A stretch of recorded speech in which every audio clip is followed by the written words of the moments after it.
Original owners ఆయనకి agreement రాస్తే ఆయన వచ్చి ఏళ్ళకి అమ్మేస్తే వాళ్ళందరూ ఆయన మధ్యలో కోర్టుకి వెళ్ళడం డిస్ప్యూట్లో పడింది. ముగ్గురు ఓనర్స్కి మేము ఏం చేస్తామంటే అందరికి అంగీకారంతో వాళ్ళకి ఇచ్చి వీళ్ళకి ఇచ్చి ఆ బిల్డింగ్ మంచి బిల్డింగ్ కట్టడం జరిగింది. 1% ప్రాపర్టీ నేను తీసుకుంటానంటే ఈరోజు అందరూ కూడా రకరకాలుగా మాట్లాడుతున్నారు దాని మీద. కానీ వాస్తవం దాంట్లో వీళ్ళందరూ కలిపి 215 ఫ్లాట్లు 2,15,000 ఎస్ఎఫ్టీ ప్లస్ 10 కోట్ల రూపాయలు క్యాష్ మేము ఇవ్వడం జరిగింది. దాంట్లో 25% మేము దాంట్లో ఇవ్వడం జరిగింది. సరే ఎవరు ఇష్టమైన మాట్లాడుతున్నా అదే మాట్లాడుకుంటే ఈరోజు రేడియంట్ గవర్నమెంట్ 8%కి ఇచ్చింది. రేడియంట్ రుషికొండలో 8% గవర్నమెంట్ ఇచ్చింది. మేము 22% ఇచ్చాము వీళ్ళందరూ కలిపి. 2,500 రూపాయలు చొప్పున 2 బెడ్రూమ్ హౌసెస్ 10 ఫ్లోర్లు కట్టి అందరికీ మంచి అద్భుతమైన బిల్డింగ్లు ఈరోజు మేము ఇవ్వడం జరిగింది. తక్కువ ధరలో ఇచ్చాం. అది ఇంకా 4వ విషయం వచ్చేసరికి అవన్నీ కూడా యాజ్ పర్ రికార్డు మీలో ఎవరికి కావాల్సిన రికార్డులన్నీ కూడా మేము సబ్మిట్ చేస్తామని కూడా తెలియజేస్తా ఉన్నాం. అది కూడా 4వ విషయం హైగ్రేవా అనేది ఆ ప్రాజెక్టు నాకు సంబంధం లేదు, నాది కాదు, నా పేరు కానీ నా ఊరు కానీ నాకు దాంట్లో లేదు, బినామీ కూడా కాదు, దాంట్లో నాకు సంబంధం లేదు. ఒక్కటి మా చార్టెడ్ అకౌంటెంట్ జీవి గారు 2019 జనవరిలో జగదీశ్వరుడు కంపెనీ హైగ్రేవా లోన్లు కట్టలేక ఎన్పీలోకి వెళ్ళిపోతుంటే 15 కోట్లు ఆ రోజు బ్యాంకులో కట్టాలని చెప్పేసి అంటే నన్ను వచ్చి జీవి గారు అడిగితే ఆయన ఎవరో కూడా చూడకుండా జీవి గారి మాట కోసం 15 కోట్ల రూపాయలు నేను ఆర్టీ చేసేసాను ఆ రోజు. తర్వాత సబ్సిక్వెంట్గా నాకు ఇచ్చారు, వేరే సంగతి అది. ఆ రకంగా 15 కోట్లే కాకుండా రకరకాలుగా జీవి గారు ఇరుక్కుపోవటం వలన ఆ కేసుల్లో వాళ్ళ డబ్బులు ఇరుక్కుపోవటం వలన ఆ ల్యాండ్ తప్పక గతి లేక ఆ ల్యాండ్ తీసుకుని ఇవాళ దాన్ని కడతా ఉన్నారు బిల్డింగ్. దానికోసం అది ప్రభుత్వం అమ్మిన భూమి వీళ్ళు కడతా ఉన్నారు. సరే అతను జగదీశ్వరుడు గురించి మీకు చెప్పాలంటే 114 కేసులు అతని మీద. 114 బ్యాంక్ అప్పులు ఎగ్గొట్టినవి అయితే, దొంగ సైట్లు అమ్మేసినవి అయితే, దొంగ సైట్లు బ్యాంకులో పెట్టేసినవి అయితే, ప్రభుత్వ భూములు బ్యాంకులో పెట్టేసి అప్పులు తీసుకునేది 114 కేసులు అతని మీద రిజిస్టర్ అయి ఉన్నాయి. సిబిఐ, సిఐడి, కస్టమ్స్ వాళ్ళు, ఇన్కమ్ ట్యాక్స్ వాళ్ళు, పబ్లిక్ ఎంతమంది అతని మీద కేసులు పెట్టున్నారు. ఈరోజు అతను ప్రజలను మోసగించడం తప్ప రెండో చేసే పని లేదనేది అందరూ మాట్లాడుకునే విషయం. సరే దాంట్లో కూడా నన్ను ఇన్వాల్వ్ చేసి నన్ను ఇరికేస్తా ఉన్నారు దాంట్లో. సరే దాని గురించి కూడా చెప్తాను. ఆ ప్రాజెక్టుకి నాకు ఏ విధమైన సంబంధం లేదు. ఓన్లీ జీవి గారు మా స్నేహితులు, మా వెల్విషర్ కాబట్టి ఆయన ప్రాజెక్టు కన్స్ట్రక్షన్లో ఆయనకు అనుభవం లేదు కాబట్టి కన్స్ట్రక్షన్ కావాల్సిన సలహాలు సంప్రదింపులకి నేను ఏ విధంగా చేయాలో చెప్తాను తప్ప ఏ విధంగా నాకు ఫైనాన్షియల్గా ₹1 నేను దాంట్లో పెట్టలేదు, ₹1 నేను తీసుకోలేదు. నేను పార్ట్నర్ని కాదు, దాంట్లో ఏ విధంగా కాదనేది కూడా తెలియజేస్తా ఉన్నా. ఇప్పుడు మీరు ఒక్కసారి ఈ కోరమనపాలెం రాఘవులు గారని నేను ప్రెసిడెంట్ గారు, ఎవరు మీరు ప్రెసిడెంట్, మీరు ప్రెసిడెంటా? ప్రెసిడెంట్ గారు ఒక్క నిమిషం మీకు ఏం జరిగిందో చెప్పండి. ఒక్క నిమిషం, ఒక్క సెకండ్ మీరు చెప్పండి. ఒక్క నిమిషం ఎక్కువసేపు. నా పేరు మోటూరు వీర రాఘవులు అండి. నేను డాక్లావుడ్ బోర్డులో వర్క్ చేసి రిటైర్ అయ్యాను. మేము దీన్ని 1981లో అందరూ లోన్ పెట్టి కొనుక్కున్నాం డాక్లావుడ్ బోర్డు నుంచి. తర్వాత పోర్ట్ వాళ్ళు కొంతమంది కొనుక్కున్నారు, షిప్ యార్డ్ వాళ్ళు కొనుక్కున్నారు. మా ఫ్రెండ్స్ వాళ్ళు అందరూ కలిసి సార్ చెప్పినట్టుగా 170 వరకు అందరూ ఎక్కువ 1, 2, 10 ఇలా కొనుక్కున్న వాళ్ళు ఉన్నారు. దాన్ని బట్టి చేస్తే డిస్ప్యూట్ అన్నది జేఈ శారదా వాళ్ళు అన్నదమ్ములు డిస్ప్యూట్ వచ్చింది. మాకు జేఏ ఫాల్ అని అతను ఆయన ఇంకొకరికి పవర్ ఆఫ్ పట్టణ ఇచ్చి ప్రసాద్ అని, జేడి ప్రసాద్ అని, జిఎస్ ప్రసాద్ అని ఆయనకి ఇచ్చి అమ్మించాడు లేఅవుట్. అందరూ కొనుక్కున్నారు కదా, లోన్ వస్తుందని మేము అందరం కొనుక్కున్నాం. ఇది టూర్కి కొనుక్కున్నారు కదా. వాళ్ళ ఫ్యామిలీ డిస్ప్యూట్ వచ్చినందువల్ల వాళ్ళు మా మీద 84లో కోర్టు వేశారు. 84 మన వైజాగ్లోనే ఉండేది. ఇక్కడ నుంచి అయితే గాజువాక వెళ్ళిపోయింది. గాజువాకలో ఏం చేసింది 99లో మాకు వాళ్ళంతా డిస్ప్యూట్ చేసి 7 ఎకరాల 25 సెంట్లు మాకు అందరికీ కలిపి ఇచ్చేసింది. 7 ఎకరాల 25 సెంట్లు ఇచ్చేస్తే మళ్ళీ లేఅవుట్ వేసుకోవాలని మేము మా లాయర్ ద్వారా చేస్తే అడ్వకేట్ కమిషన్ ద్వారా 2005లో మాకు ఎంఆర్ఓ సర్వేరు వీళ్ళందరూ ఎంఆర్ఓ వాళ్ళు వచ్చి సర్వే చేసి మాకు 7 ఎకరాల 25 సెంట్లు ఇచ్చేసారు. మీకు ఎక్కడ కావాలి మీ ప్రకారంగానే. అది మొత్తం 26 ఎకరాలు 28 ఎకరాలు తెలీదు. 52, 53, 55, 58, 59, 60 సర్వే నెంబర్లు అక్కడ మేము తీసుకున్నాం. మా అందరికి ఒక దగ్గరే ఉండేది. 59/1లోనూ 60/1లోనే మేము అందరం ఎక్కువ తీసుకున్నాం. అక్కడే ఇచ్చేయండి అని చెప్పారు. ఆ పకేతాకేకి వెళ్ళేది, దువాడికి వెళ్ళేది ఇంట్లో. మాకు చేసిన తర్వాత ఏం చేసామంటే అందరమే కలిపి దీన్ని అమ్మేయాలన్నది ఒక ప్రతిపాదన.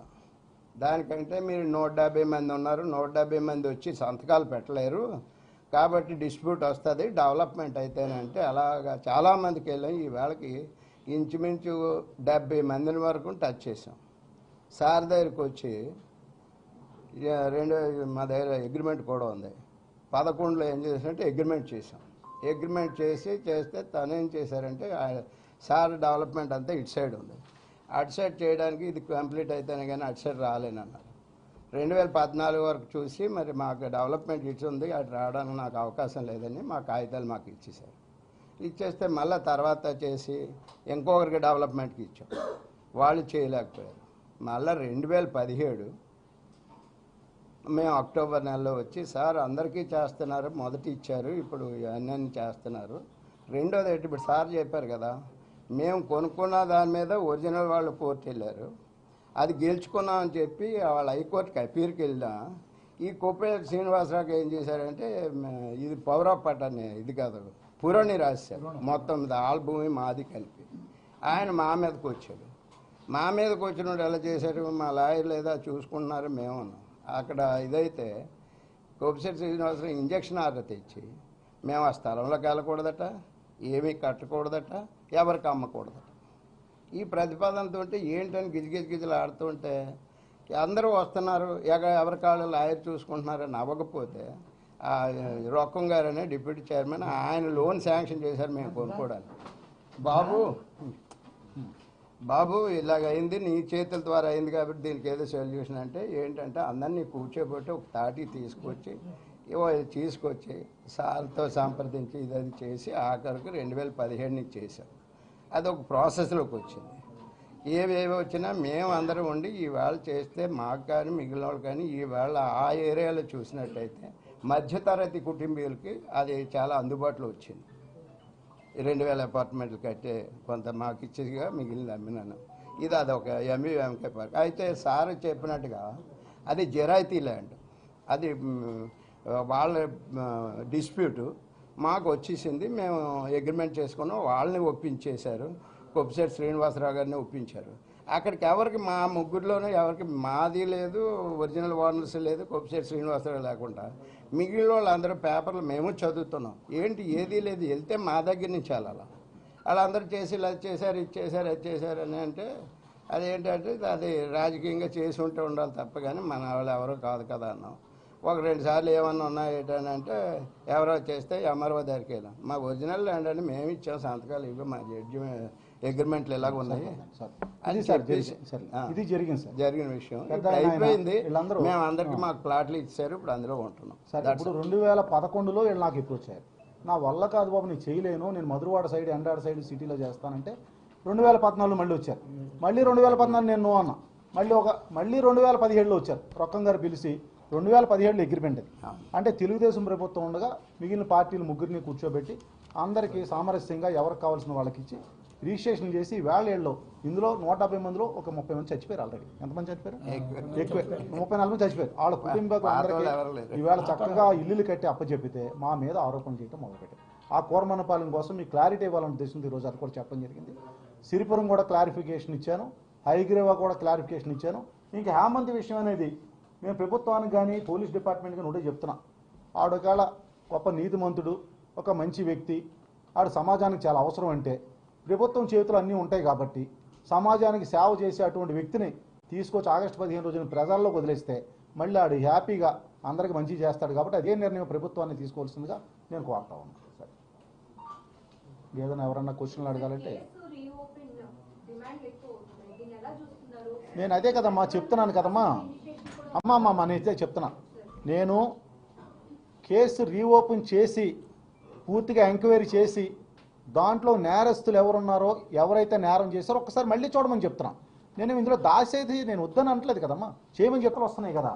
ఇవి ఒక బేసిక్గా ఒక చెప్తానమ్మా, ఎవరైనా మీ అందరికీ తెలుసు పాత్రికేయులు, ఒక జైల్లో శిక్ష అనుభవిస్తున్న ముద్దాయి, అందులో మర్డర్ కేసులో జీవిత ఖైదీ పడిన ముద్దాయి ఒక ఫోన్ కాల్ బయటికి మాట్లాడాలన్న సూపరింటెండెంట్ సమక్షంలో సూపరింటెండెంట్ రికార్డ్ చేసి బయటికి మాట్లాడాలి. లాయర్తో మాట్లాడినా ఒక లెటర్ రాయాలంటే సూపరింటెండెంట్ వెరిఫై చేసి దాంట్లో ఏ రకమైన ఇబ్బందికరమైన వార్తలు లేవు అని చెప్పేసి చూసిన తర్వాత వాళ్ళ కాపీ అట్టు పెట్టుకుని కాపీ బయటికి పంపించాలి. ఈవేళ ఒక ముద్దాయి కోర్టు నుంచి జైలు నుంచి కోర్టుకు వచ్చి అతని స్నేహితుడికి కలిసి స్నేహితుడికి లెటర్ ఇచ్చాడంటే మరి దాని మీద ఎంక్వైరీ చేయకుండా అసలు ఆ స్నేహితుడు ఎవరు, ఖైదీని కలిసిన స్నేహితుడు ఎవరు, ఏ కోర్టుగాడు కలిశాడు, అది ఒక ఐపీసీ ప్రకారం చట్ట వ్యతిరేకమైన చర్య. ఒక ముద్దాయి జైల్లో శిక్ష అనిపిస్తున్న ముద్దాయి డైరెక్ట్గా ఒక స్నేహితుడికి ఉత్తరాలు ఇచ్చాడంటే ఎవరికి తెలియకుండా దాన్ని ఫస్ట్ అసలు ముందు ఎంక్వైరీ చేయాలి. ఒకళ్ళు ఇచ్చుంటే దాని మీద సంతకం ఉండాలి. అతనిది సంతకం లేని కాగితం ఎవరైనా రాయొచ్చు, ఈయన రాసి రేపు పొద్దున అక్కడ పెట్టేసి హేమంత్ రాశాడని చెప్పొచ్చు. అసలు దాని మీద కనీసం ఎవరు మాట్లాడలే. 12 స్థలాలు, 5 విల్లాలు, 5 కార్లు, అవేం దాచుకుని జేబులో పెట్టుకుని కాదు కదా. 5 విల్లాలంటే జేబులో పెట్టుకెళ్ళాం. పోనీ ఎవరి దగ్గర ఉన్నాయి, ఏ విల్లా మధురవాడలో ఉందా, భీమిలీలో ఉందా, ఎంవిపిలో ఉందా, లాసన్స్ బేలో ఉందా, ఎవరి పేరుతో ఉంది, దాంట్లో ఎవరు నివసిస్తున్నారు, దాని డోర్ నెంబర్ ఎంత సైజు విల్లా, ఫోటోలు ఇవ్వనండి. పోనీ కార్లు 5 కార్లు దాని నెంబర్ ఎంత, ఏ బ్రాండ్ కారు, ఏ సంవత్సరంలో కొన్నాం, ఎవరి పేరు కొన్నాం, ఎవరి పేరు ట్రాన్స్ఫర్ అయింది, ఎవరు వాడుతున్నారు, ఇప్పుడు ఆడు జైల్లో ఉన్నాడు కాబట్టి. పోనీ 12 స్థలాలు ఏ లేఅవుట్లో ఉన్నాయి, ఎవరి పేరుతో ఉన్నాయి, ఒక్కసారి చెప్పండి. 12 నన్ను లాగడమే కాకుండా నా కుటుంబాన్ని, ఒక నా భార్య 48 గంటల శిక్ష అనిపించింది అక్కడ. నా కొడుకు 48 గంటలు చేతులు మొహాలు కట్ అయిపోయినాయి. జీవి గారిని వీపు మీద కొట్టారు, బ్యాట్తో విపరీతంగా శిక్షించారు. దానికోసం ఎవరు అయ్యో పాపం అని కూడా అనిపించలేదు వీళ్ళకి రాసే వార్తల్లో వాళ్ళకి. మరి ఏ విధంగా అంటే ఇంకా ఏం చేయాలని మనుషుల్ని, ఇంకా ఎంతకంటే ఏ రకంగా మమ్మల్ని శిక్షించాలో మరి దేనికోసం అంటే మేము ఇలా బతకడం తప్ప, మా భార్య పిల్లలు బతకడం తప్ప. ఆ రోజు వీళ్ళందరూ ముగ్గురు చనిపోయి ఉంటే ఈనాడు వాళ్ళకి సంతోషంగా ఉండేదేమని అనుకోవటం.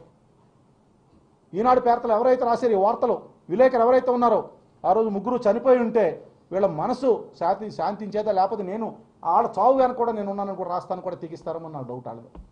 వాళ్ళు నేనే చంపించానని రాసిన ఆశ్చర్యపోకలేదు. ఆ రోజు హేమంత్ అనే వ్యక్తిని అడ్డం పెట్టుకుని ఆ ముగ్గురిని అడ్డు తొలగించుకున్నాను వ్యాపారం కోసం, ఆస్తుల కోసం అని చెప్పినా ఆశ్చర్యపోకలేదు.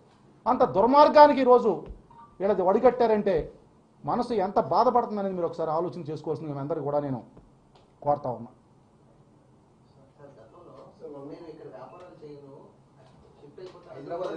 ఇప్పుడు అదే చేయాలండి. ఇప్పుడు చేసే పనులకి ఇవాళ నా దగ్గర వేల మంది కార్మికులు పోతూ ఉన్నారు, వేల ట్యాక్సులు కడతా ఉన్న. సిరిపురంలో 18 కోట్ల రూపాయలు ట్యాక్స్ మున్సిపాలిటీ కట్టాను, 2 కోట్ల రూపాయలు మైనింగ్ కట్టాను.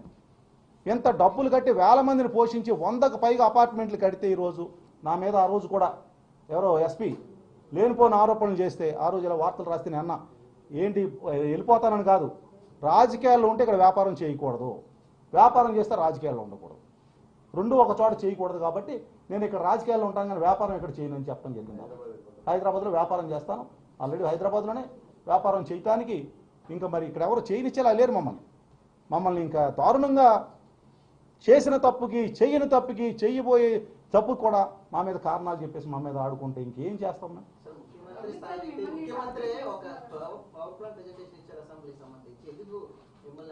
అదే కదా ఇప్పుడు ఆయన ఇచ్చారు పవర్ పాయింట్ ప్రజెంటేషన్ 1% అన్నారు, వాస్తవాలు ఉన్నాయిగా చెప్పారు కదండి. ఎవరైనా ఆ స్థాయిలో ఉన్న వ్యక్తి వాస్తవాలు తెలుసుకుని మాట్లాడాలి. ఇప్పుడు ఎలా అయిపోయిందంటే వాళ్ళు ఏమి చెయ్యబోతా ఉన్నారు, ఏమి హామీలు ఇచ్చారు, ఏమి చేస్తారో వదిలేసి పక్కన పెట్టేసి చేసిన తప్పుల్ని ఎత్తి చూపించాలనే కార్యక్రమం నడుస్తూ ఉంది. సరే ఇన్ని రోజులు అదంతా రాజకీయం, దానికోసం నేను మాట్లాడదలుచుకోను. ఇంకెవరి నుండి చెప్పండి క్వశ్చన్స్. స్వచ్ఛ సర్వేక్షణలో భాగంగా వాటిని మూసారు సిరిపురంలో అని చెప్పేసి అన్నారు. మరి 2024 ఎన్నికల తర్వాత స్వచ్ఛ సర్వేక్షణ లేదంటే అదే కదండి, వాళ్ళ ప్రభుత్వం వచ్చింది, వాళ్ళ ప్రభుత్వం వాళ్ళు ఫోర్సెస్ తీయించగలిగారు. నేను చెప్తే వినలేదు వాళ్ళు ఆ రోజు. సార్ ఏ ప్రభుత్వం అయినా కూడా స్వచ్ఛ సర్వేక్షణ అనేది ఒకటే రూల్ ఉంటుంది. అదేనండి మాటేనండి. మీరు ఒకసారి ఆ క్వశ్చన్ ఏం చేస్తారంటే మీరు మున్సిపల్ కమిషనర్ అడగండి, పోలీస్ కమిషనర్ అడగండి, వాళ్ళ దగ్గర ఇంటర్నల్ మ్యాటర్ ఆర్టీ యాక్ట్లో పెట్టి తీయండి. ఆర్టీ యాక్ట్లో పెట్టి ఏ విధంగా పెట్టవలసి వచ్చింది, ఎందుకు తీయవలసి వచ్చింది, రెండు వాళ్ళు రికార్డు చేస్తారు కదా, పెట్టినప్పుడు చేస్తారు, తీసినప్పుడు చేస్తారు. మీరు పాత్రికేయులు కాబట్టి మీరు అడిగితే డెఫినెట్గా ఇస్తారు. ఒక ఆర్టీ యాక్ట్లో పెట్టి ఇలాగ ఎంపీ గారు లెటర్ ఇచ్చారా లేదా, మీకు దాని మీద ఎందుకు పెట్టవలసి వచ్చింది, ఎందుకు తీయవలసి వచ్చింది, మీరు పెట్టండి, పెట్టేసి ప్రచురించండి.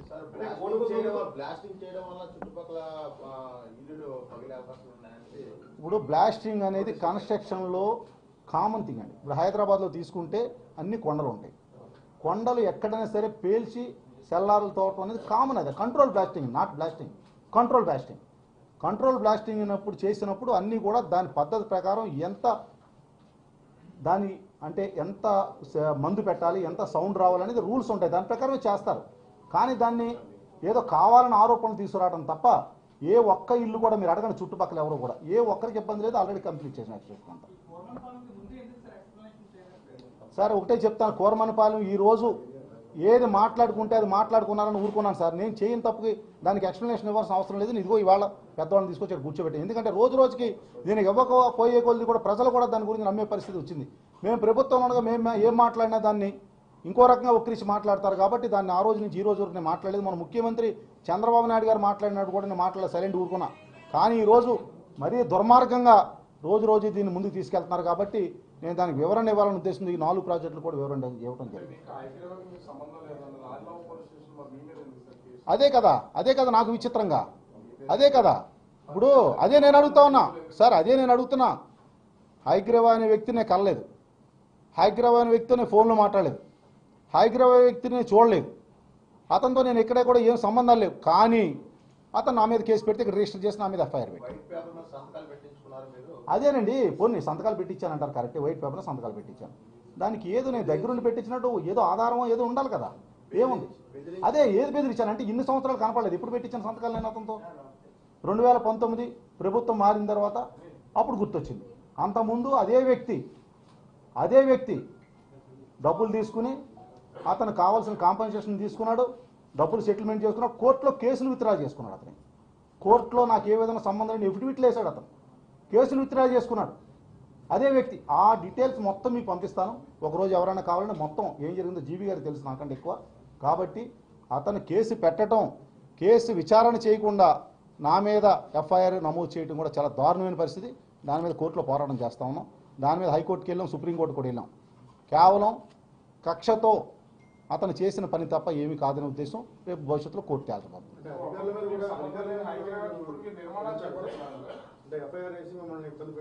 సార్ ఇప్పుడు ఏం జరుగుతుందో ఏం జరగాలనుకుంటుందో అన్నీ మీకు తెలుసు. అధికారులు అనేవాళ్ళు ఇక్కడ నిమిత్త మాత్రులు, ఇక్కడ అధికారులు అనేవాళ్ళు చేతులు ఏం లేదు, అంతా చేయించేవాళ్ళు వేరు, చేసేవాళ్ళు వేరు. సరే ఏదైనప్పటికీ కూడా భవిష్యత్తులో ఏం జరుగుతుందనేది కోర్టులోనే కోర్టులు నిర్ణయం చేస్తాయి. కోర్టులు ఎవరు అన్యాయం చేశారు, ఎవరు న్యాయం చేశారు, కోర్టులు పూర్తిగా దానికి వివరణ ఇస్తాయి. విశాఖలో రియల్ ఎస్టేట్ కి సంబంధించి ఎటువంటి ఆరోపణ వచ్చినా ఫస్ట్ ఎంఈవి పేరే బయటకు వస్తుంది. అంటే ఎంఈవి తప్ప ఇక వేరే ఎవరు వ్యాపారాలు చేయట్లేదా, లేకపోతే ఎందుకు ఎంఈవిని ఎందుకు టార్గెట్ చేస్తారు? నేను విశాఖపట్నంలో 100 అపార్ట్మెంట్లు కట్టానండి, ఏ ఒక్కరు 10 మించి కట్టలేదండి. ఏ వీధిలో చూసినా ఎంఈవి అపార్ట్మెంట్స్ ఉంటాయండి, ఏ రోడ్డుకి వెళ్ళినా నా బిల్డింగ్లు ఉంటాయండి.